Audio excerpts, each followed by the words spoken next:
बार्देजाची खबर घेऊया. श्याम, किती हा बार्देजाची अपडेट? बार्देजाची अपडेट दिता असताना पॉलिटिकली म्हणजे सध्या इलेक्शनाच्या सिच्युएशनान सगळे ऍक्टिव्ह झालेले असतात. दुसरे कोरोनाचे जे पॉझिटिव्ह केसी बीन खूप कमी झाले आसा, पूण जर कमी झाले असता तरी हितून शिवोले जर पळयले जाल्यार परत 100क सुमार लागीं पावल्या पॉझिटिव्ह केसी. जरी आमी ते कमी जाता जाता जर म्हणूंक गेलो जाल्यार पूण तरी आसतना ते एका प्रायमरी हेल्थ सेंटरांनी जर इतले केसी परत वाडत जाल्यार तितलोसोच आमी हे कमी जाता म्हणूंकूय शकना.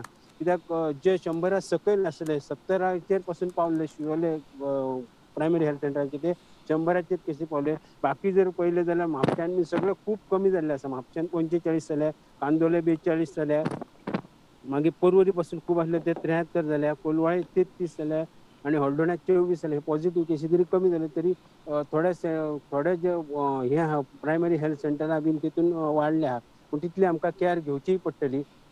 दुसरे जेन्ना सगळे मार्केट ओपन जाला तेन्ना सगळे कडेन गर्दी कशी दिसता तेकाय बीन मातशें तरी कितें लोकांनी आपूण म्हूण कितें तरी स्ट्रिक्टली कितें तरी आपूण म्हूण हे घेवची पडटली, केअर आपल्या जिवाचे म्हणून तरी घेवचे पडटले. दुसरे पॉलिटिकली जर म्हटले जाल्यार सगळे जे कॉन्स्टिट्युन्सीनी सगळे MLA सध्याचे आसा जावं बाकीचे कोण पॉलिटिकली लिडर जे कोण आहा ते ऍक्टिव्ह जाल्ले आसा.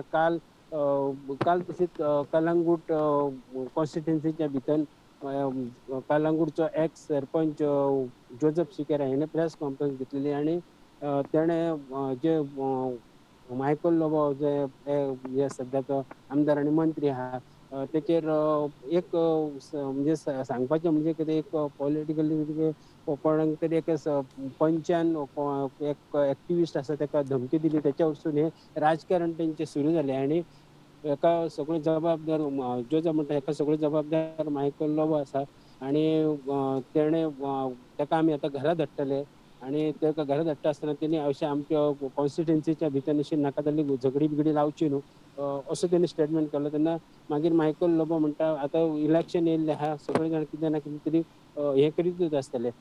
दुसरे हळदोण्या मतदारसंघाच्या भितर आयज ज्यो मेन सांगपाचें म्हणजे जे कालवी ब्रीज आसा आनी खोर्जुवे आनी हळदोण्या भितरलो एक ब्रीज आहा जे ब्रीज बांदलेले GSIDCन बांदलेले आणि ते GSIDCन बांदल्या उपरांत ते कालवी ब्रिजाचे 13 ऑक्टोबर 13 इनॉग्रेशन जाल्लें. तेच्या पयलीं खोर्जुवे ब्रिजाचें इनॉग्रेशन जाल्लें आणि अजून मेरेन ते GSIDCन तो PWD कडेन हँड ओव्हर करूं ना.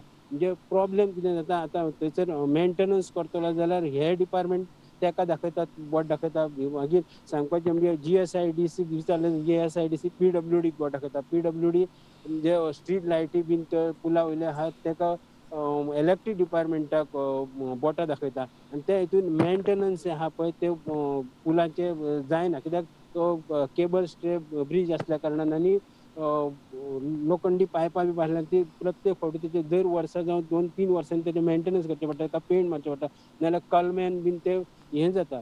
हीच गजाल परत तशीच जर हें म्हटलें जाल्यार पेडे स्पोर्ट्स कॉम्प्लेक्स पासून आसा तो पासून GSIDCन बांदलो पूण अजून मेरेन तोय PWD कडेन जावं कन्सर्न डिपार्टमेंटा कडेन हँड ओव्हर केल्लो ना.